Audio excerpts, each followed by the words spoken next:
नजफगढ़ अनाज मंडी में भाजपा के वरिष्ठ नेता हरिंदर सिंघल के साथ किसान यूनियन के वीरेंद्र डागर ने की थी धक्का मुक्की।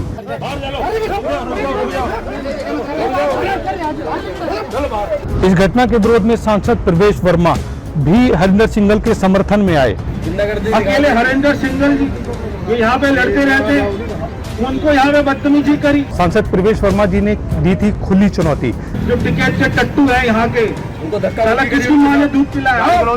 उसके बाद किसान यूनियन के वीरेंद्र डागर ने भाईचारा खराब न करने की अपील की।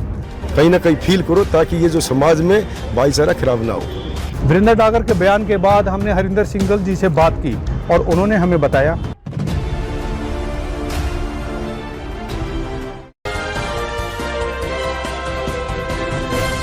तो उस घटना का जहां पूरे नजफगढ़ में विरोध हो रहा है और वहीं बीजेपी के सभी कार्यकर्ता हरिंदर सिंघल जी की सपोर्ट में खड़े हो गए।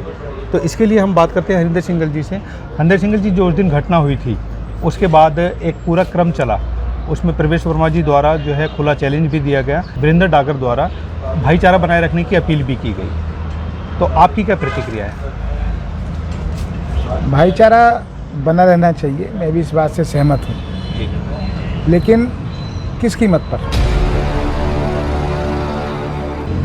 भाईचारे का अर्थ ये नहीं होता कि आप एक तरफ अपशब्दों का इस्तेमाल करें, गलत बयानी करें। वीरेंद्र डागर मेरे पुराने परिचित रहे, बहुत बार आना जाना भी रहा और टेलीफोनिक संपर्क भी रहा। जब ये एफसीआई का सारा विषय चला, मैंने उन्हें विशेष रूप से बताया कि सांसद महोदय, हम इसके लिए प्रयास कर रहे हैं और इस वर्ष खरीदी में कोशिश करेंगे कि एफसीआई पर खरीद हो। इसके बाद जब 1 अप्रैल से हमने एफसीआई के लोगों को बुलाया, तब भी उनको बताया, लेकिन दिल्ली सरकार के साथ उनका क्या गठजोड़ हुआ है कि जो डेफिशिएंसी दिल्ली सरकार के पार्ट पर थी, जैसे कि डीएम ने ऑर्डर किए इस सब्जी मंडी में, इस जगह पर जहाँ पर अब ये खरीद हो रही है, कि यहाँ सब्जी मंडी 10 अप्रैल तक लगेगी। बावजूद उसके कि मैंने उन्हें ध्यान दिलाया कि यहाँ पर एफसीआई की खरीद होनी है, जगह और कहाँ पर मिलेगी। एसडीएम को भी ध्यान दिलाया। वीरेंद्र डागर ने कहा कि मैंने बार बार इनको कहा, मैं उनको अपडेट करता रहा। मैं ये समझता था कि किसानों के बीच में ये उनके भले के लिए काम कर रहे हैं, लेकिन मुझे ये नहीं पता था कि ये इस विषय को जो बॉर्डर पर लोग बैठे हैं उनके हक में इस्तेमाल करना चाहते हैं। क्योंकि एक मुद्दा बहुत बड़ा चल रहा था कि मोदी जी एमएसपी पर कानून बनाएं। अरे कानून बना हुआ है, सरकार उस पर एमएसपी डिक्लेयर करती है। देश का प्रधानमंत्री कह रहा है जब एक चीज़ एग्जिस्ट कर रही है उसे दोबारा से लिखने की आवश्यकता नहीं होती। जिसमें बदलाव होता है, जिसमें संशोधन होता है, जिसमें सुधार होता है, वो लिखा जाता है।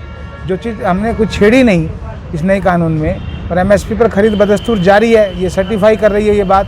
ये एफसीआई यहाँ डिपो लगाकर बाज़ार में 1700 रुपये रेट है और 1975 में खरीद हो रही है।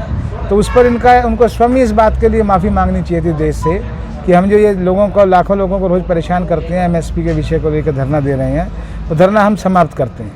वो नहीं करने की बजाय इन्होंने उस दिन ये सारा ड्रामा अपने किन लोगों को खुश करने के लिए किया, मैं ये नहीं कह सकता। इन्होंने कहा कि डीएम और ये एसडीएम कह रहे हैं कि ये मानस नहीं दिखना चाहिए।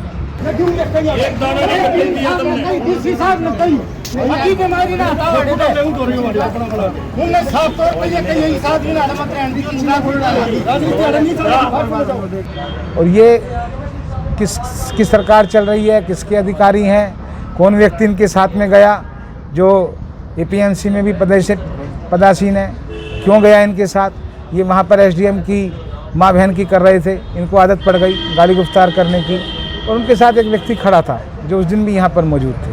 मैं किसी का नाम नहीं लूँगा, लेकिन सरकारी पद पर जिस पार्टी के साथ आदमी जुड़ा है उसे ऐसे अभद्र लोगों के साथ नहीं जाना चाहिए। अब इसके बाद भाईचारे की बात यह है कि हमारी नजफगढ़ का आज तक का इतिहास रहा है।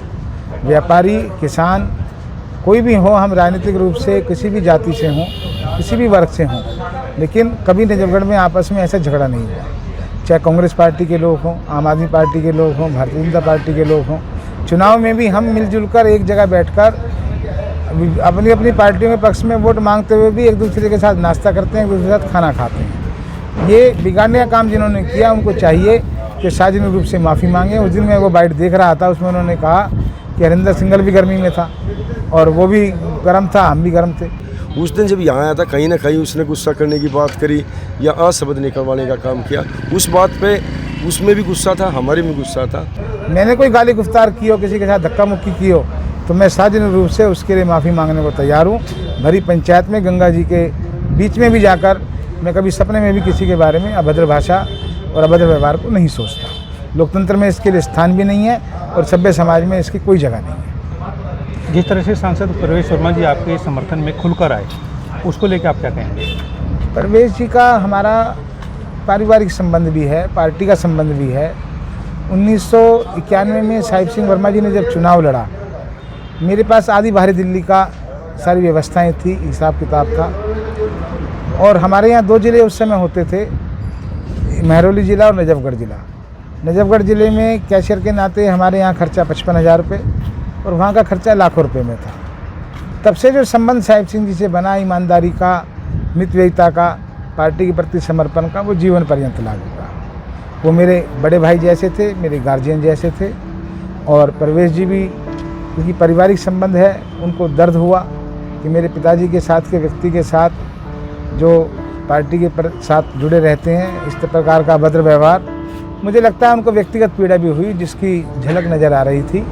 और ये एक अच्छी बात है, एक बहुत अच्छी बात है कि सांसद के पद पर जाने के बाद भी परवेश जी ने एक मेरे जैसे साधारण कार्यकर्ता के प्रति अपना लगाव, अपनी जिम्मेवारी निभाई और मेरे जैसे लाखों भारतीय जनता पार्टी के कार्यकर्ताओं का इससे मनोबल भी बढ़ा है, सम्मान भी बढ़ा है। तो ये तो बीजेपी के वरिष्ठ नेता हरिंदर सिंघल जी, जिनके साथ उन्होंने वो पूरी बातचीत की। किसानों की किसी भी समस्या को लेकर आपके मन में अगर कोई भी विचार है तो कमेंट बॉक्स में लिखकर जरूर बताएं। न्यूज़ 43 चैनल को अब भी सब्सक्राइब करें